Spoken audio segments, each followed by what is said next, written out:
Hello, loves. Welcome to Chapter 6 with the 4 agreements. Attach, detach, surrendering to the angel of death. The parasite wants us to carry the past with us, and that makes it so heavy to be alive. When we try to live in the past, how can we enjoy the present?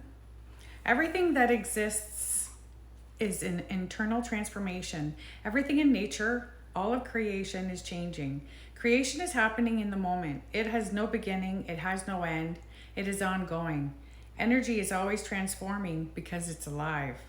Life is the force that makes the transformation of energy possible. The force of life that opens a flower is the same force that makes us grow older. Look at your physical body and just imagine how you used to look at it when you were 5 years old compared to now. It's still you, but the body's completely different. It has changed. The dream of the planet is also changing, but more slowly than the personal dream. Even matter, the frame of the dream, is always changing. Some things change so slowly that we didn't notice them changing, but in 1 year we notice the change, or in 10 years we notice the change. The buildings we live in are changing, although very slowly. The trees and the mountains, all of nature is changing because life is passing through everything, and everything is reacting to life. Our personal dream, the whole interaction between the dream and the dreamer, is constantly shifting and changing. But in the virtual reality, in our mind, we try to stop things from changing. Humans get attached to the dream. We resist the transformation of life. And this attachment, this resistance, creates emotional pain. By resisting the transformation of life, humans create the illusion of death. We suffer from every loss again and again. Humans have a powerful memory, and we witness our own dream. In our memory, we attach to what is past. We try to bring it back to life in the virtual reality, and in the virtual reality, we succeed. We create a whole movie in our mind that we can repeat as often as we want to.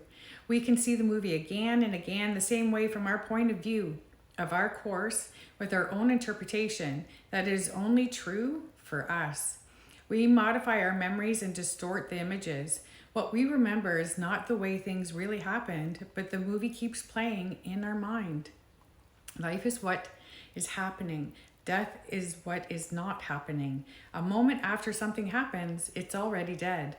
Whatever happened to us as a child, in school, with friends, in love relationships, whatever was true 30 years ago is no longer true. Our whole personal history is dead. But we become so attached that we bring back the ghost in our mind. We carry the memory of our whole life knowing that it's dead and that it's no longer true, and it affects our everyday life. It is true that memory happened, but it's also true that it's not happening anymore. It is gone. It isn't real. If it was real, it's no longer real. In our dream, we keep death alive because we attach to what is dead, but death doesn't really exist. Only life, only creation exists. The past is just an illusion. The angel of death teaches us to live in the present moment, which is the only moment we truly have.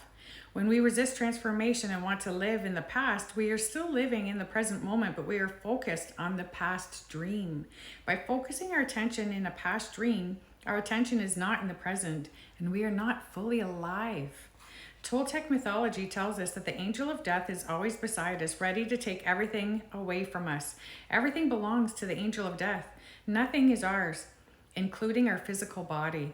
Knowing this, we surrender to the angel of death and accept the transformation of life. The angel of death takes everything away from us little by little. But everything the angel of death takes away, life gives us something new. If we become so attached to the angel of death, if we become so attached to what the angel of death is taking away, then we cannot receive the gifts of life. What the Toltec calls surrendering to the angel of death can also be detachment. Detachment doesn't mean that we stop loving someone or something. It only means we accept that there is nothing we can do to stop the transformation of life. Detachment is so powerful because when we learn to detach, we respect the forces of nature, which means we also respect the changes in our own life. By nature, we are born with the capacity to adapt to transformation, to adapt to constant change. When we are little children, we always live in the present moment. We don't worry about the future and we don't care about the past. Instinctively, we let go of what is past and we accept every gift that life brings. If we are playing with a toy and we get bored, we let it go. We leave it in the grass and we no longer care about that toy until it hooks our attention again. If we lose the toy, it's no longer there. We turn our attention to another toy. Little children accept that transformation of life just as all animals do. Domestication teaches us to try to live in the past and to project into the future. After domestication, humans hardly ever live in the present moment. One way to practice surrendering to the angel of death is by practicing what I called attach detach. Perhaps by calling it attach detach, you can see what it is. See that it is something that you can practice in your daily life. When something comes to you, you attach and enjoy it intensely as you can. As soon as the moment passes, you detach and let it go. You don't need to pay attention to what is gone, to what is already dead. When your attention is in the present, you aren't carrying the burden of the past. If you can master attachment detachment, you will keep attention to the present moment. With awareness and practice, you are always going to enjoy your life because whatever is before you, you're going to give 100% of your attention.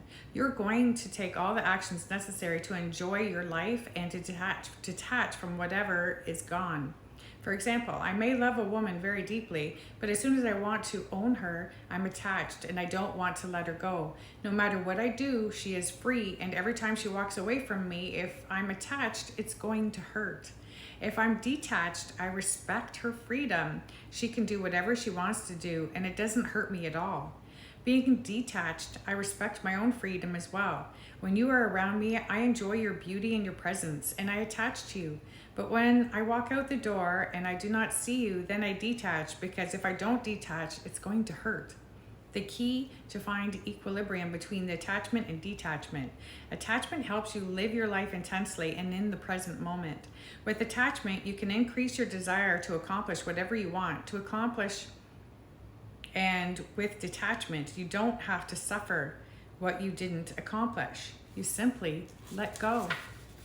The practice of attach detach can be used with businesses, with homes, with cars, with pets, with everything. But it's even more important with knowledge.